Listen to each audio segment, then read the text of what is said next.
sant leen gërëm leen rafetlu ànd bi ngeen ànd ak seen chaîne de télévision di ITV di leen gërëm itam ci li ngay ñuy déglu ci iRadio 90.3 ngeen ànd ak seen mbokk Mamadou Sy da leen dalal ak jàmm ci seen émission l'invité de la rédaction l'invité de la rédaction di dalal ni ki tey jii El Hadj Diop nekk founder CEO Akasa moom mee kon nekk suñu gan ni ki tey jii El Hadj maa ngi lay nuyu. maa ngi lay fay Mamadou Sy voilà di nuyu it seeni téléspectateurs. sant ko moom El Hadj Diop ñu nar nag sëq ak moom waxtaan ci lu aju ci li nga xam nag moom moo soxal wàllum numérique ñu nar nag am ak moom waxtaan wu yaatu ci mbir moomee waxtaan itam ci moom ak moom ci li nga xam ni moom moo soxal lu ñuy waajal lu yàggul moo di Aka Talks nga xam ni structure nga xam ni moom la jiite di Akasa moo ko daal di organiser di dañ ci xuus xam Aka Talks lan itam la ñu fas yéene waxtaanee ci li nga xam nag moom moo di mbir moomee ak kañ. alors El Hadj laata sax ñuy ñëw ci li nga xam ne moom mooy Aka Talks ñuy wax ci li nga xam ne moom mooy mbirum lii di numérique tey jii boo doon natt Sénégal ci wàllum avancé ci secteur boobe nga xam ni moom mooy numérique ndax Sénégal pousse na tuuti am déet. voilà donc merci beaucoup pour question bu am solo bi. voilà donc ci wàllu numérique de façon générale.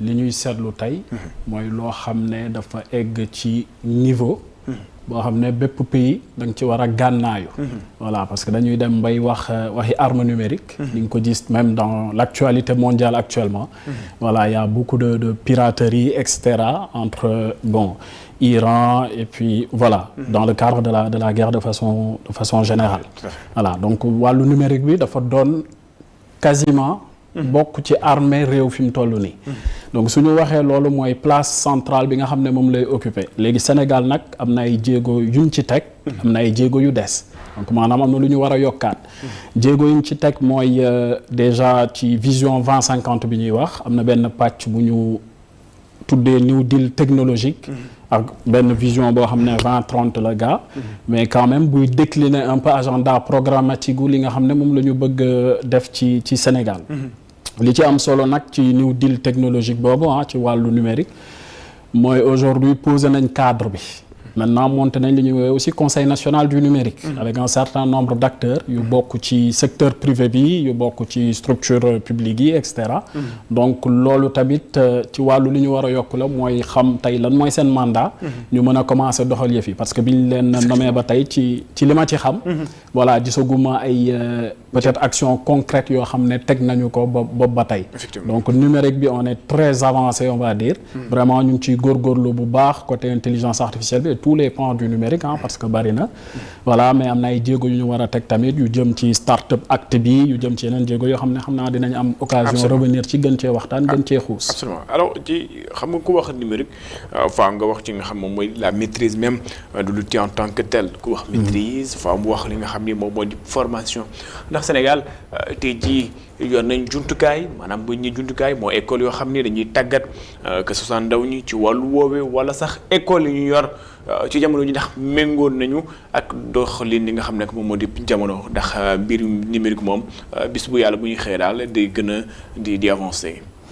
très bien alors ñun Akasa voilà dafa am ay ponk yoo xam ne par rapport ak ñi ñuy liggéeyal ci marché local bi ak ñi ñuy liggéeyal peut-être dans la sous-région et puis ci marché hexagonal bi en fait les pays du nord on va dire de façon générale dafa am ay jéego yoo xam ne ci la ñuy natt en fait ces éléments numériques là peut-être bi ci jiitu bi rapproché wu beaucoup d'ailleurs des opérateurs télécom sans les citer voilà mooy qualité de connexion internet bi suñ ko bëggee gàttal parce que nañ ko gën a développer dugg ci ay fibre optique et cetera donc loolu noonu day permettre déjà nga xam yow d'un point de vue numérique est-ce que nekk nga en capacité de capter commande mondiale et cetera voilà loolu mooy premier jéego bi nga xam ne day am solo lool donc gis nañ déploiement fibre optique bi mu ngi continuer di avancer gis nañu 5G bi même si 5G bi voilà réel 5G bi mu ngi ñëw ndànk-ndànk voilà yooyu tamit ay jéego yu ñu mën a waxtaanee la voilà donc loolu mu ngi ci wàllu infrastructure d'un point de vue numérique après suñu duggee ci wàllu formation bi vraiment on a de très bonnes écoles de qualité d'une part. Et puis d'autre part am na ñu bari ñu ci teg ay jéego de grands groupes yu fi nekk fii au Sénégal. yu développer de plus en plus des digital centers. pour mën a vraiment voilà former les jeunes sur cet aspect digital. léegi loolu nag li koy gën a accompagner mooy contexte mondialisation bi ñu nekk fi mu toll nii fépp foo mënti nekk ci àddina bi nga toog Dakar nga toog Dubaï nga toog Pékin nga toog New York voilà daanaka ñun ñëpp ci tolloo ay matuwaay ñun ñëpp on est à armes égales finalement parce que la formation day accessible ci ñëpp ñu ko tuute sur internet aujourd'hui li ci baax malheureusement li ci baaxul voilà donc fépp foo mënti nekk ci àddina bi donc da ngay am les mêmes armes finalement donc au-delà de la formation qui est d'excellente qualité faut le reconnaître ci suñu réew il y a différentes filières de formation dans le numérique ça a été vraiment beaucoup travaillé il y a vraiment cet aspect-là de par l'internet de pouvoir se former monter en compétence am na ay jeunes yu bari yu fi nekk tey yoo xam ne ñu ngi travailler dans les plus grands groupes mondiaux et puis même dans des startups yuy def ay jéego yoo xam ne ñu ngi remporter des prix au niveau continental gis nañ fi ay exemples yu bari de startup donc suñu waxee wàllu infrastructure wax wàllu formation académique il est important aussi parce que formation académique bi c'est quelque part la qualité finalement des ressources humaines qualité de profil yu Sénégal mën a mettre à disposition d'abord pour Sénégal ci wàllu boppam fan la ñu jëmalee cette stratégie numérique dans la vision 2050 mais également mettre ko au profit on va dire des différentes régions d'Afrique d'un point de vue continental pour ne pas dire les différentes régions mondiales parce que loolu tamit ci jéego yi bokk dans le numérique la beneen bi suñ ko doon xool au-delà des aspects infrastructure au-delà des aspects purement académiques et de façon un peu plus générale qualité de ressources humaines bi ñu mën a teg ci table bi beneen jéego bi mooy am vision nag suñ koy wax mooy naka ngay tegee ay jéego teg benn plan stratégique bi malheureusement ci li ñuy analyser dans le temps depuis des décennies nag ci ginnaaw on pose très souvent ay stratégie ay vision gis nañ yu bari yu fi jàll voilà sans orientation politique aucune sans orientation politique totalement apolitique voilà régime yu bari jàll nañ teg nañu ay jéego et cetera mais on reste très souvent pour ne pas dire trop souvent ci cadre sur notre fin en fait ci cadre vraiment théorique bi et ça manque un peu de praticité en fait c'est-à-dire que concrètement une fois que ñu teg jéego yooyu naka lañ koy matérialiser ba nit ñi mën cee gis seen bopp ba secteur privé bi mën ci gis boppam et ça passe par la commande publique il y a plusieurs organisations professionnelles plusieurs structures d'accompagnement d'entreprise et cetera yuy liggéey ci wàll boobu pour que vraiment que la commande publique soit captée d'abord par le secteur privé parce qu'il faut un secteur privé fort maanaam buy suqali réew mi secteur privé mooy développer réew état day teg cadre bi nga xam ne mooy favorable cadre bi nga xam ne pardon mooy incitatif pour que ces entreprises-là puissent éclore en fait pour que secteur privé start-up yi ci nekk les grands groupes les ESN ñu mën cee gis seen wàll en fait donc jéego yooyu daal mooy yi nga xam ne dina ci am solo ci fi ñu bëgg a jëm. alors jamono dafa dox. ba mu am loo xam ni moom moo xew. ñu naan ko intelligence artificielle di IA.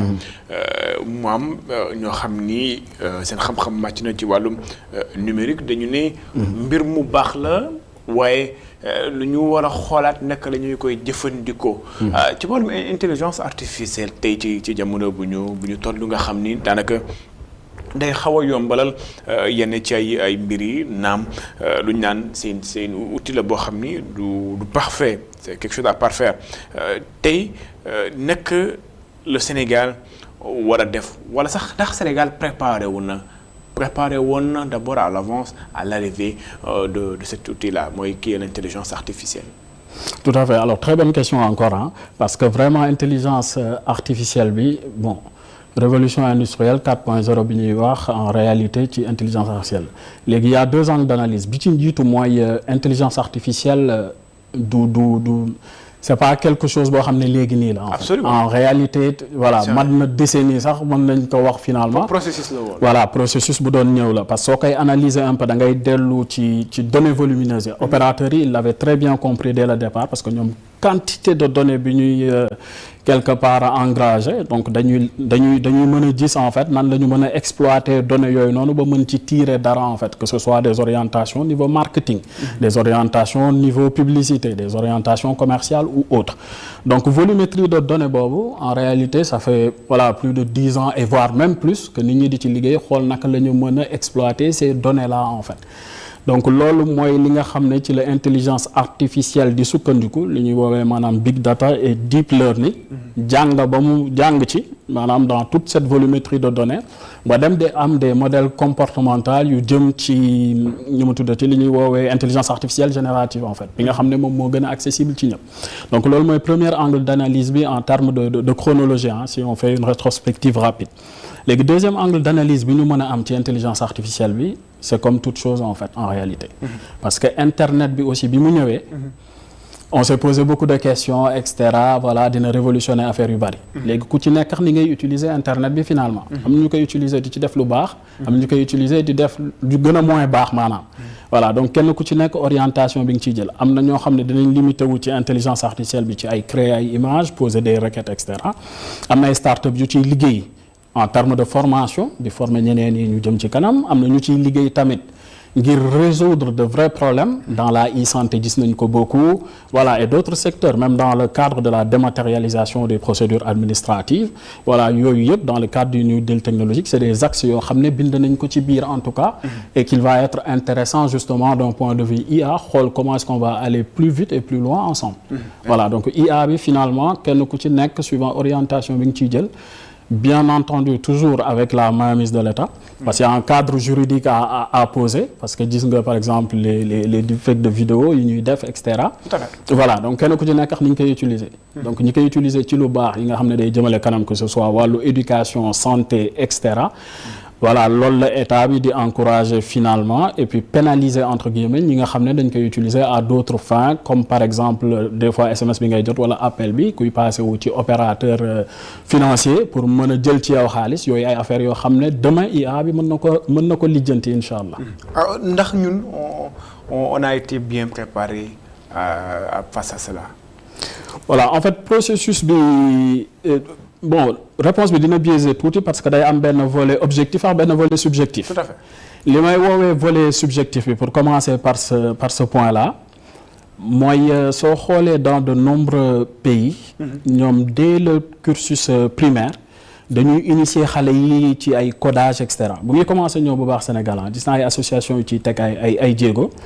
mais très rapidement dañuy initier xale yi dès le plus bas âge ñuy coder ñu comprendre la programmation informatique ñuy comprendre voilà les fondements et les rudiments de ces pratiques là donc ñun loolu xaw nañ ci yéex tuuti en fait c'est-à-dire que instant yi soo demee dans les autres pays ñu ngi commencer déjà d'utiliser intelligence artificielle bi léegi dans le monde de l'éducation on va trouver deux avis principalement pour citer exemple boobu ñenn ñi dañuy entre guillemets contre intelligence artificielle bi ñeneen ñi àndax moom en fait voilà soo ci doon def analyse froide rapide pour man intelligence artificielle bi c'est un vrai avantage sur tous les plans même dans le système éducatif c'est-à-dire que quelque part day permettre de relever un peu le plateau des connaissances de tout le monde c'est-à-dire que élève bi nga xam ne wala étudiant bi nga xam ne mu ngi utiliser intelligence artificielle pour def synthèse am pour def devoir am wala mémoire am ou autre quelque part le professeur qui est derrière mën na ko encourager ci loolu parce que ce qu'on teste finalement est-ce que c'est xale bi nga xam ne day ñëw bind mémoire passé ci des semaines et cetera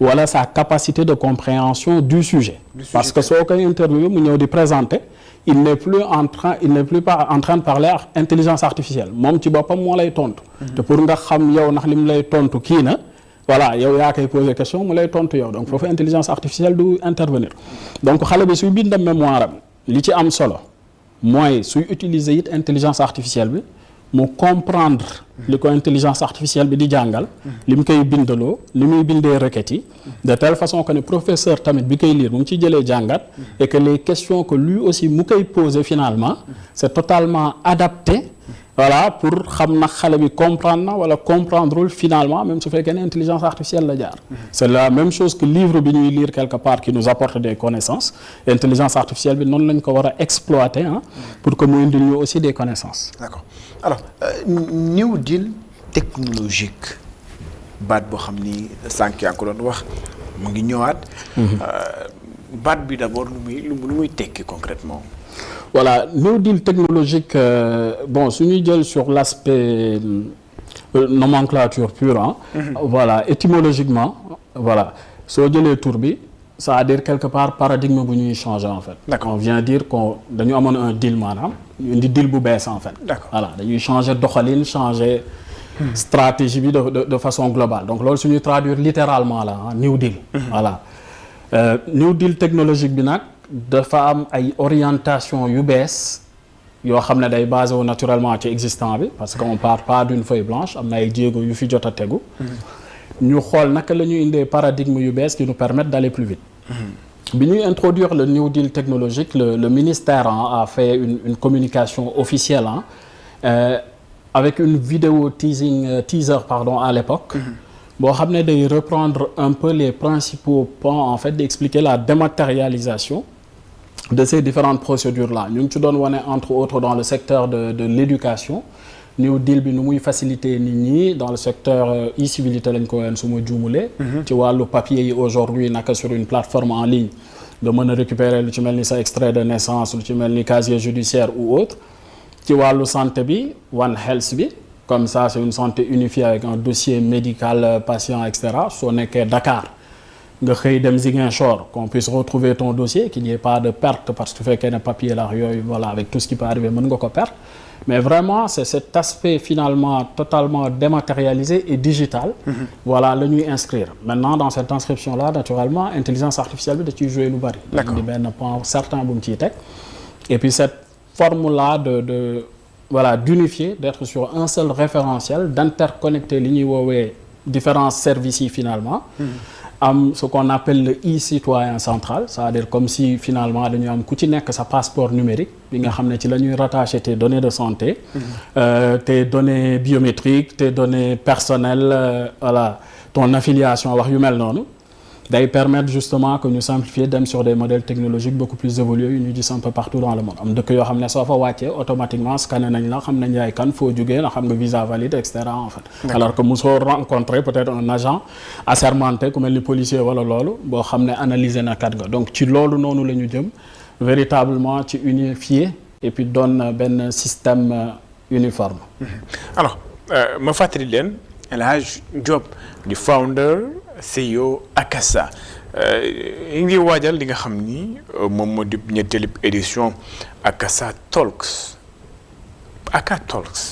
balaa ñëw ci Aka Talks Akasa lu mu voilà alors Akasa mu ngi start-up bu ñu créé depuis 2020 voilà boo xam ne mu ngi yëngu ci trois volets d'activité bi ci njiitu mooy les services numériques. D'accord. D'abord entreprise de services numériques la ñu su ñu waxee service numérique mooy lan exactement mooy lépp qui tourne autour de la transformation digitale.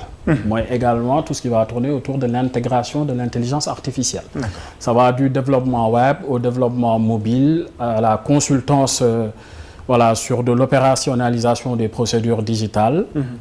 Et ainsi de suite. Donc loolu vraiment c'est le tout premier pan et naturellement de la formation en intelligence artificielle.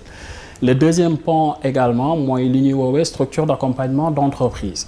C'est vrai qu'on a un programme d'accélération buy permettre à des startups, à des jeunes pousses innovantes ñu mën leen a gunge dans le cadre de leur éclosion au niveau national mais également dans la sous-région.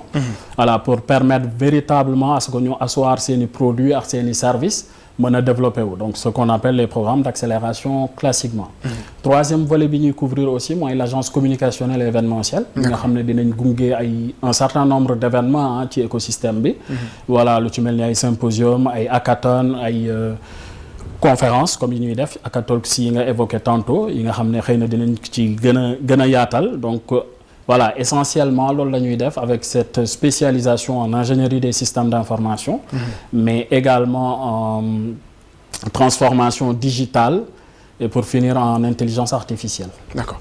Alors, Akasa ndax baatu bu ñuy wolof bu ñuy dégg boobee la ñu transposé wala Akasa dafa am leneen lu muy tekki. waa ci baatu wolof boobu nag lañ ko tënk. Voilà Akasa bon sooy xool mot bi interjection la déjà de façon générale voilà Akasa moom mooy mën nañ ci boole terminologie yu bari bi ci njiitu mooy soo defee interjection boobu déjà y a une forme de sens de bravo de félicité en fait Akasa voilà Akasa beneen bi ci tegu mooy sensu mbégte boobu en fait soo ko déggee mooy nit ki bég na donc mbégte mi day ñëwaat saa su ne voilà donc Akasa ci loolu lañ ko tënkee étymologiquement. D'accord ngeen di waajal lu ñu naan A14 mooy ñetteelu édition bi nga xam ne yéen a ngi koy waajal ngeen fas yéene ko def d'abord laata may ñëw ci endroit bi thème bi ngeen jël mooy One Africa 4.0 ou 4.0 souveraineté numérique innovation leadership féminin bâtir un futur durable loolu ngeen nar a waxtaane lan mooy sensu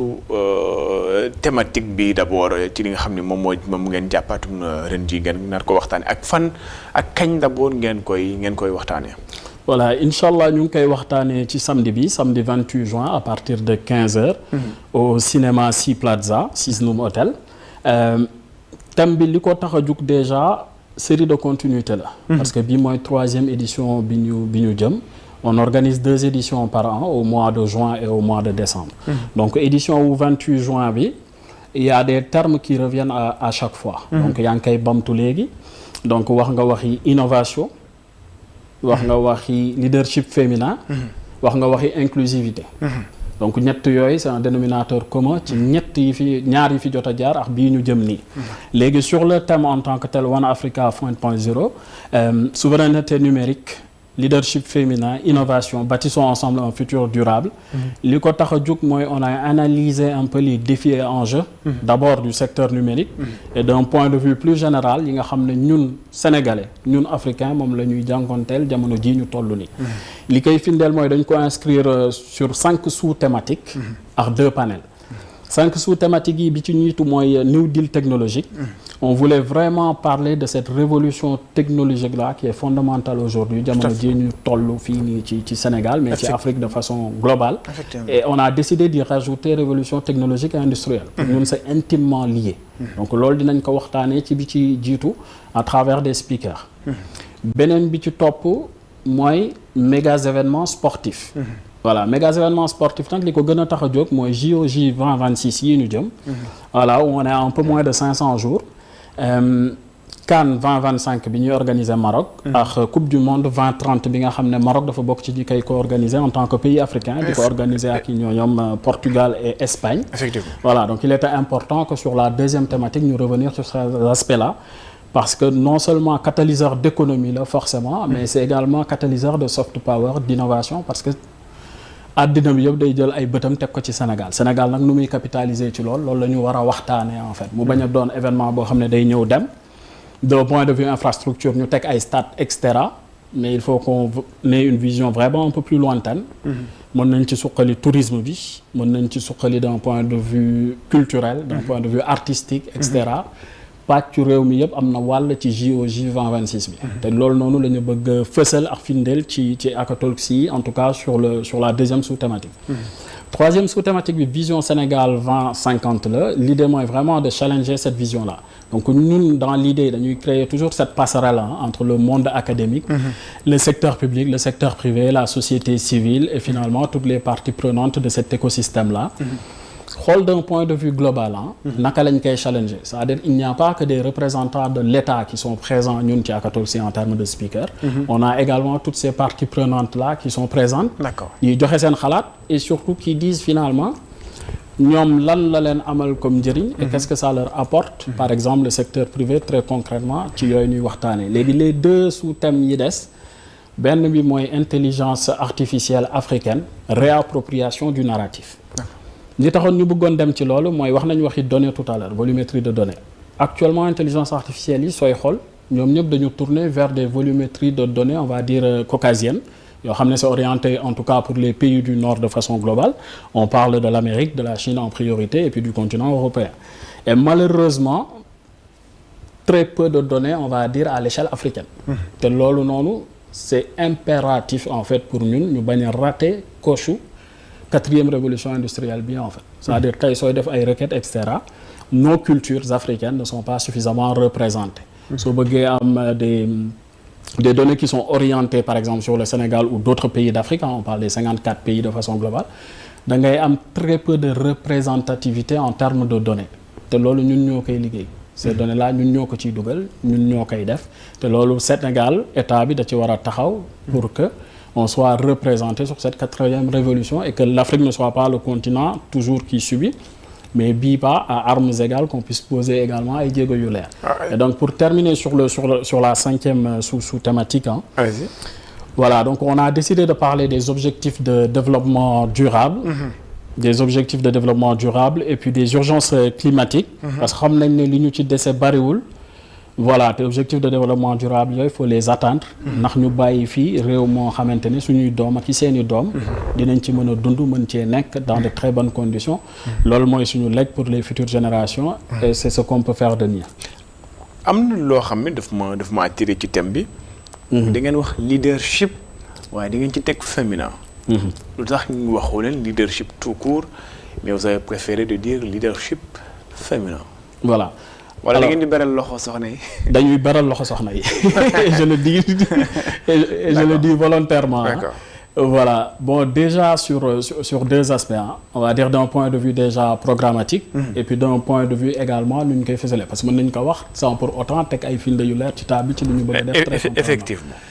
Voilà, donc sur le premier point, dans le thème, il y a leadership féminin.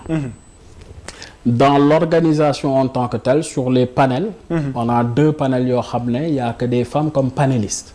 Ce qu'on voit très rarement, que des femmes comme panélistes. On a des modérateurs hommes. Voilà, mais sur ces panels-là, bi ci njiitu mooy justement le leadership féminin, comment briser ce plafond de verre-là qu'on a aujourd'hui, qui est imaginaire en fait, parce que c'est vraiment à armes égales. Et puis deuxième bi ci tegu en panel mooy le positionnement de l'Afrique sur l'échiquier mondial waxtaan nañ ci tuuti rapidement hein, tout à l'heure mooy toutes ces questions de gouvernance de sécurité, de paix qui sont d'actualité d'ailleurs, d'économie et de communication. Comment est-ce que se positionne finalement l'Afrique dans toutes ces questions-là en fait. Donc loolu la ñuy waxtaanee ci deuxième panel bi léegi ci leadership féminin bi aussi leneen li nga xam ne vraiment bëggoon nañ ko ci def mooy il y a souvent de très belles innovations. Vraiment des profils qui vont se distinguer au niveau recherche et développement et que ce n'est pas suffisamment mis en avant. Donc on a décidé sur ce format des Hackatalks-là de vraiment fësal loolu noonu, de vraiment les mettre en avant. Et naturellement, on a mis également des femmes dans les speakers, dans les talks pour qu'elles soient vraiment hyper représentées sur cet événement-là. D'accord. ñu fàttali leen kon nga ne samedi 28 juin. Samedi 28 juin, Inch'Allah, à partir de 15h. Cinéma Sea Plaza. Noum Hôtel ex Radisson Blu Dakar. Alors am na solo wax nga ko di ngeen waxtaanee li nga xam ni moom moo soxal wàllum souveraineté numérique wax nga ko sax li nga xam ni moom moo dipp mbigum climat le développement durable waxtaanee itam nga xam ni moom mooy mbigum innovation donc c'est un rendez-vous du donner et du recevoir. Tout à fait, absolument. C'est véritablement un rendez-vous du donner et du recevoir. Li koy firndeel aussi encore une fois mooy les talks sont le lieu vraiment par excellence de RETEX. Li ñuy wax RETEX mooy retour d'expérience. C'est-à-dire que ces sommités-là, ces personnalités aux parcours inspirants, ces personnalités d'élite ñoom suñu ñëwee. ndax mën nañ ci am un avant-goût ces personnalités, ces sommités-là à quoi on pourrait s'attendre maanaam kan. Tout à fait. Par exemple kan la ñu war a mën a xaar le jour J. par exemple. Voilà, très bien. C'est une très bonne question parce que boobu ba tey abordé ma ko. Donc vous faites bien de poser la question. Alors sur l'édition 3 sont attendus un certain nombre de personnalités. Déjà, on a invité du plus haut sommet de l'État, donc de la présidence, la primature, les différents ministères, les différents démembrements de l'État, direction et agence. Et très concrètement sur les talks, donc au-delà des ministres, on va dire entre guillemets le ministre de tutelle, donc le ministre de la communication, le MENT, économie numérique et télécommunications, et au-delà aussi le ministre de l'éducation nationale, parce que c'est très important toutes ces notions dont on parle. Notamment la réappropriation du narratif, comme je disais, qui doit commencer véritablement dès le plus jeune âge.